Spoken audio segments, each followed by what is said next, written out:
Gold, trusted gold buyers. మీరు తాకట్టు పెట్టిన బంగారాన్ని విడిపించి ఈ రోజు ఉన్న మార్కెట్ ధరకు కొనబడను. క్రియేటివ్ ఉండి, మంచి ప్లానింగ్ ఉండి, మంచి ఎస్థెటిక్ సెన్స్ ఉండి, ఆర్టిస్టిక్ వాల్యూస్ తెలిసి, ఇప్పుడున్న ఆడియన్స్ యొక్క పల్స్ తెలిసి, వాళ్ళని ఎలా ఎంగేజ్ చేయాలని తెలిస్తే డెఫినెట్గా మనకు చాలా ఉదాహరణలు వస్తాయి. ప్రతి సంవత్సరం ఓ చిన్న సినిమా పెద్ద హిట్ అవుతుంటుంది. నాని కోర్టు తీశాడు. నాని అంతగతం టక్ జగదీష్ సినిమా చేసినప్పుడు థియేటర్లకు ఇవ్వకుండా ఓటీటీలో రిలీజ్ చేయాలని నాని సినిమాలు మేము బ్యాన్ చేస్తాం, అది చేస్తామని డిస్ట్రిబ్యూటర్లు వాళ్ళు చేశారు. అప్పుడున్న కండిషను చేశాడు.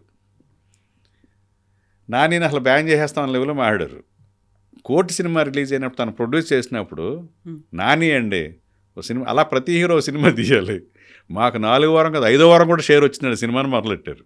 సో ఇక్కడ అల్టిమేట్గా సక్సెస్ అనేది సక్సెస్ స్పీక్స్ అంటారు. అదే తిట్టిన వాళ్ళే పొగిడారు నానిని. అది నాని అచీవ్మెంట్ అది. అంతే కదండి. రాజమౌళిని కూడా అలాగే ఛత్రపతి చేయకుండా 2-3 నెలలు సస్పెండ్ చేశారు. అప్పట్లో ఒక ఇష్యూ ఉండి అలా సస్పెన్షన్లో ప్రముఖ పాత్ర వచ్చిన వాళ్ళు ఇప్పుడు రాజమౌళి పక్కన ఉన్నారు.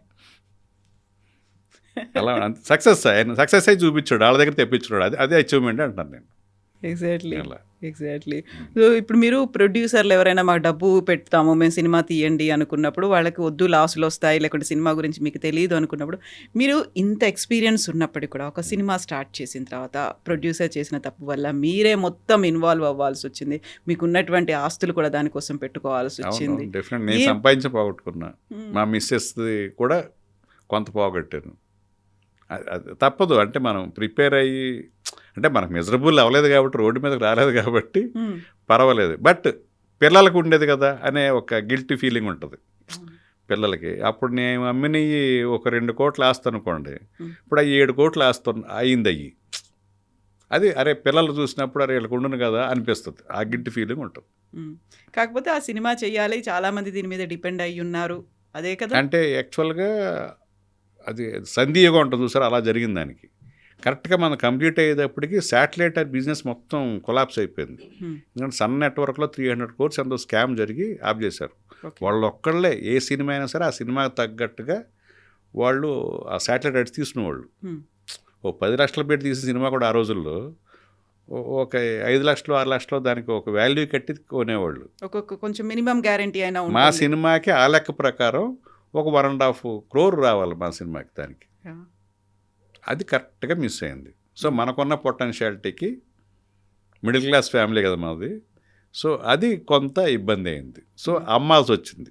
మేము కొనుక్కున్నాయి, ఒక ఇల్లు అమ్మాము, 2 ఎకరాల పొలం అమ్మాము, అలాగ అమ్మి తీరు చేయాల్సి వచ్చింది.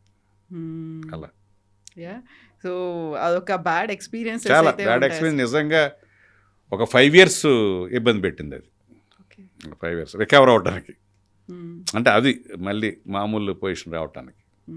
అది ఆ టైంలోనే పిల్లలు ఎదుగుతున్న టైం అన్నమాట. వాళ్ళకి మా మిస్సెస్ ఫీడ్బ్యాక్ ఇచ్చేది, ఇగో అనవసరమైన ఖర్చులు అయ్యి అడగండి నాన్ని, మనం లాస్ అయ్యాం అంటే పాప ఏదో అడగాలన్నా కూడా ఎస్టేట్ చేసేవారు. అవన్నీ కొంచెం మన బాధగా అనిపిస్తాయి. తెలుగులో మీరు సినిమాలు తీస్తున్నప్పుడే కన్నడ సినిమా తీశారు, అందులో ఇక్కడ గుడుంబా శంకర్ ఒక సూపర్ స్టార్, పవన్ కళ్యాణ్, అక్కడ కూడా పునీత్ రాజ్ కుమార్ పవర్ స్టార్, ఇక్కడ పవర్ స్టార్, అక్కడ పవర్ స్టార్. ఎగ్జాక్ట్లీ ఇద్దరు పవర్ స్టార్లని బ్యాక్ టు బ్యాక్ తీయడం అనేది ఏంటి ఆ ఎక్స్పీరియన్స్, అసలు ఎలా అనిపించింది? గుడుంబా శంకర్ స్టార్టింగ్ అప్పటి నుంచే పునీత్ చాలా పెద్ద లోటు నాకు, అతను ఎంఎస్ అవటం ఎవరు అందరికీ షాకే మాకు. అంత లవ్లీ కిడ్. ఇంకా బ్రదర్ అంటే అంతే, డైరెక్టర్ల ఆర్టిస్ట్, డైరెక్టర్లు ఏం చెప్తే చేస్తాడు, అంత లవ్ చేస్తారు ఫ్యామిలీ డైరెక్టర్ల నాడు.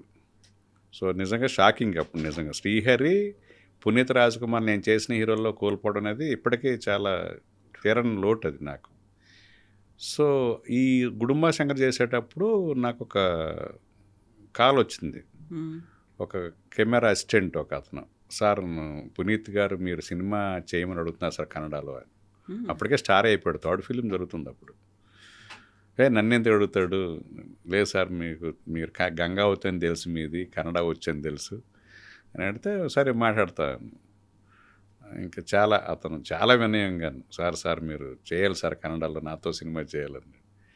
ఇంతలా అడుగుతున్నాడు ఏంటి, సరే ఎక్కడ ఉన్నావంటే ఇక్కడ హైదరాబాద్లో ఉన్నాను, ఆంధ్ర వాళ్ళ కన్నడ వెర్షన్ జరుగుతుంది అప్పుడు. ఇప్పుడు కేఎస్ రామారావు గారే దానికి ప్రొడ్యూసర్, మా ప్రొడ్యూసర్ ఆయన ఫస్ట్ సినిమాకి. సో ఆఫీస్కి వస్తాను సార్ అంటే, నువ్వు వద్దులే ఆఫీస్కి, గెస్ట్ హౌస్ మా ప్రొడ్యూసరే గెస్ట్ హౌస్ నేనే వస్తాను కదా, నేను వెళ్ళాను. వెళ్తే చాలా మామూలు కదా, రాగానే కాళ్ళదండం పెట్టుకోవటం ఇవన్నీ. అతను అయ్యో ఇంత ఇలా ఉన్నాడు, ఇంత అఫెక్షనేట్గా ఉన్నాడు, ఇంత వినయంగా ఉన్నాడని. డెఫినెట్గా చేద్దాం, నువ్వు కోరుకుంటున్నావు కదా, కాకపోతే నేనే చేస్తాను ఓన్ ప్రొడక్షన్ అని అడిగా. మీరే చేయండి సార్, మీకే ఓన్ ప్రొడక్షన్ కూడా మీకే ఇస్తున్నాం అన్నాడు. అలా మా ఫ్రెండ్ చందు అని ఎస్ఆర్ అకాడమీ వరంగల్, అతను నేను కలిసి ఆ సినిమా ప్రొడ్యూస్ చేసాం. నేను అతను కలిపి. సో అతను మీరు ఇక్కడే ఉండిపోండి సార్, సంవత్సరానికి ఒక సినిమా చేద్దాం అనేవాడు. నాకేంటంటే కన్నడ ఇండస్ట్రీ అప్పుడు చాలా చిన్న స్పాన్ ఉండేది అక్కడ, బిజినెస్ కానీ లిమిటెడ్ స్కోప్ ఉండేది.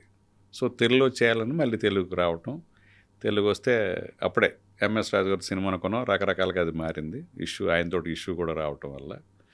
తర్వాత మళ్ళీ కన్నడ సినిమా ఆర్యా 2 జగడం చేశారు కదా, వాళ్ళ అబ్బాయిని కన్నడలో ఇంట్రొడ్యూస్ చేయాలని చెప్పి పునీత్ రికమెండ్ చేస్తే నన్ను అడిగారు, వీరశంకర్ని పెట్టుకోండి ఆయన బాగా పెర్ఫామ్ చేస్తాడంటే. మళ్ళీ నన్ను అడిగారు. వాళ్ళేంటి సుకుమార్తో సినిమా చేశారు, వైట్ల సింతో చేశారు, నన్ను అడుగుతున్నారనే కన్నడ మళ్ళీ చేయాలని అనిపించలే అప్పుడు.